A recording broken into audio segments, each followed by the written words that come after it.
moving on to our final topic of the episode, we got our my final mini segment of my top 100 films of all time, my final 5. It's not the final 5, but it's the last, section of 15 through 11.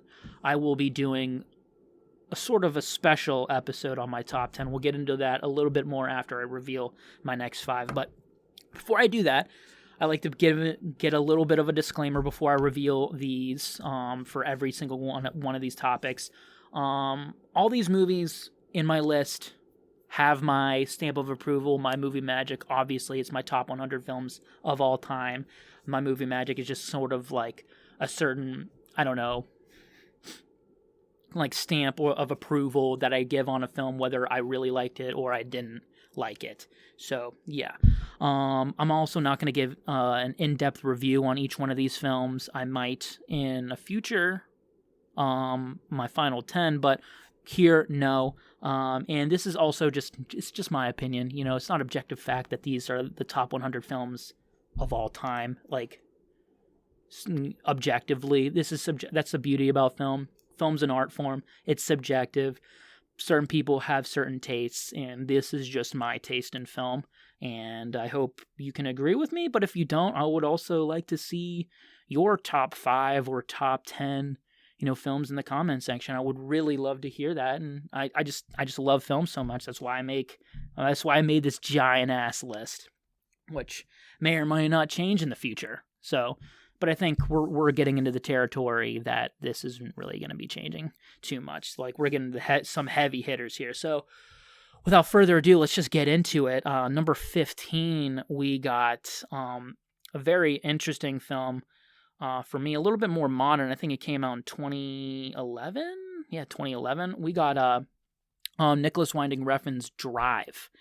If you don't know anything about this film, it stars Ryan Gosling. I think it kind of contributes to Ryan Gosling being a lot, very big. I don't know if it kind of reinvigorated his career, but he got roles. I think in Place Beyond the Pines. I absolutely know for a fact he got the Blade Runner role as K because of this film. So I love Drive. I think it has one of the best uses of metaphor and symbolism in film I've ever seen. I think it's so, I rewatch it almost every year at least.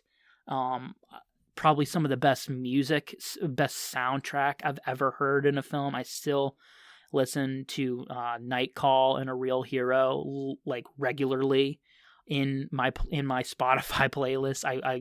I religiously listen to it. I think it's like kind of started off this almost retro 80s tone that a lot of shows and movies kind of recreate, such as like Stranger Things or, other films that kind of have this 80s retro vibe to it. And I think this one kind of really kicked that off. I mean, it's from 2011 and we're still seeing content today kind of, harken back to those old 80s, 70s types of films and that just sort of tone and music.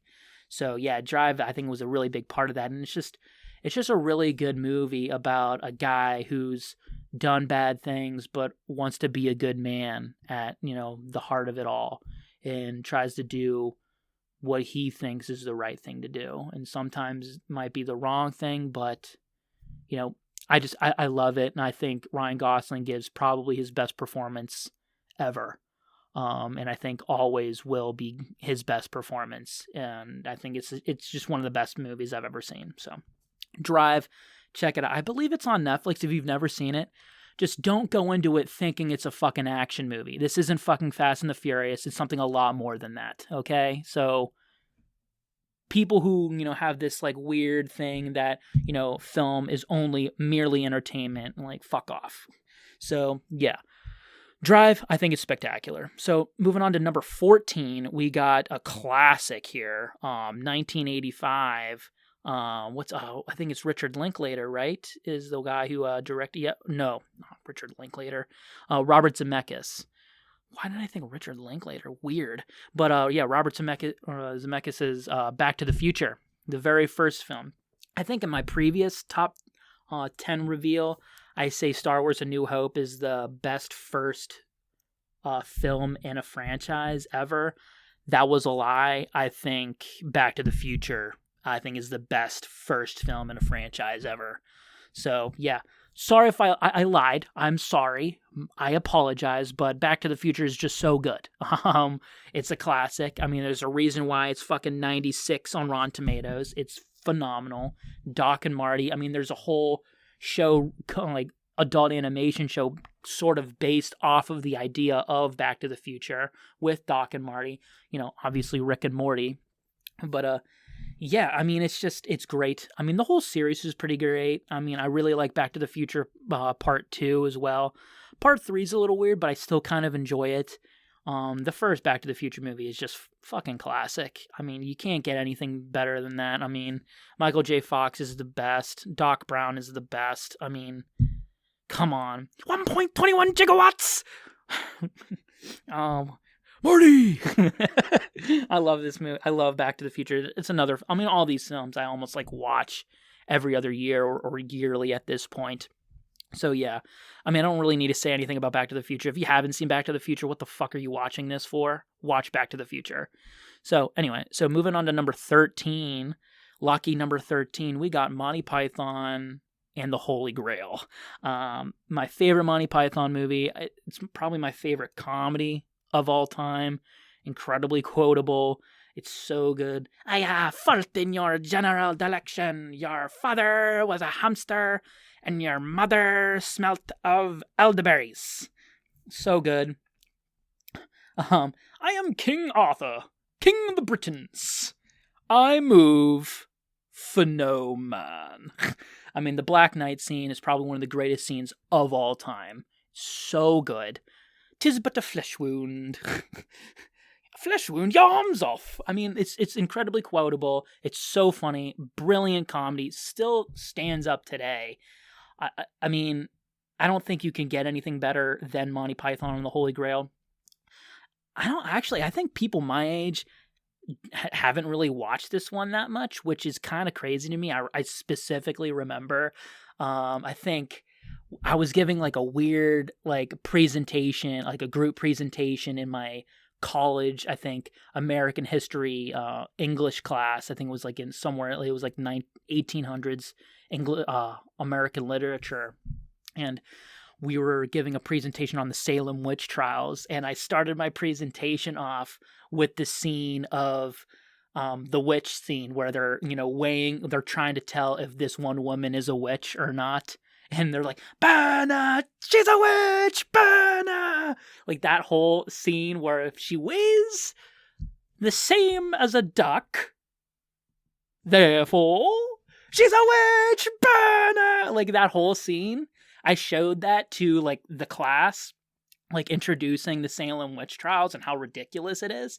And the only fucking person in the room who got it was the professor. And I was so pissed. I was like, well, I mean, the one person that I needed to impress was the professor. So I didn't really give a shit that no one else in the fucking class knew what the Monty Python and the Holy Grail was. I was so stunned and taken aback. I was like, really?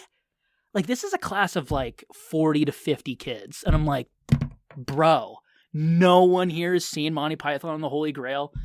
I was low-key kind of pissed. I was like, you guys aren't living, because this film is the best comedy of all time, hands down. I don't give a shit what anyone says. So, moving on to number 12, another sort of classic. I mean, I think I have this one a little bit higher than a lot of people, but I personally love it. Number 12 goes to Braveheart. Yes, Mel Gibson's Braveheart. I mean, it's not actually Mel Gibson. I mean, he didn't direct it or anything, but whenever I think Braveheart, I always think of Mel Gibson and that the famous speech, they may take our lives, but they'll never take our freedom. I mean, there's a trend here. A lot of these films are very quotable, and I know all the quotes because I'm a huge fucking film nerd. But yeah, Braveheart's the best. I think it has the best speech in all of film history. I think it's great. I mean, also low-key, I keep saying low-key. I'm not a fuck. I swear I'm not some douchey, trendy dude, okay? Relax. I think this might be one of the best musical scores of all time. I love the music to this. It's another film where has a score where I constantly listen to it all the time. Like, I have a Spotify playlist of just strictly movie scores because I'm that much of a fucking nerd.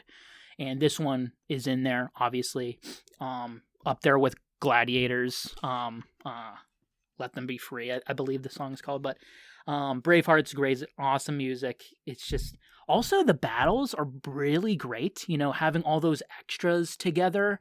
Like, that's hard to do, especially in, 1995 when this was made? This was made before I was born, which is, that's something. Weird. I mean, it still stands up today, and not a lot of films do, especially, you know, back then. Fucking mid-90s being back then, but oh yeah. Still got one more. Number 11 in my top 100, which is a film that I actually did my very first Why I Love episode on. And if you've seen that, I highly recommend checking that one out. I mean, it might not be the best content, like, ever on this show, but I think I really analyze this trilogy really well.